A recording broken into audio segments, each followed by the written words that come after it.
छठ पर्व में खुशी का माहौल एक बार आवेला कि छठ पर्व में खुशी का माहौल एक बार आवेला।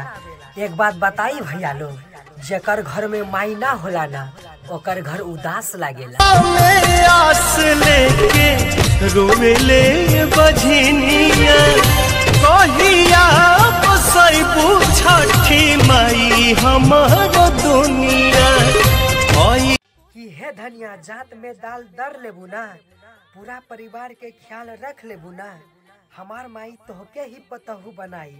तू एगो बात बताब, आसो के छठ पर्व कर लेबू ना। माई के घाटावा कोया जन बाजन बाजा बाजा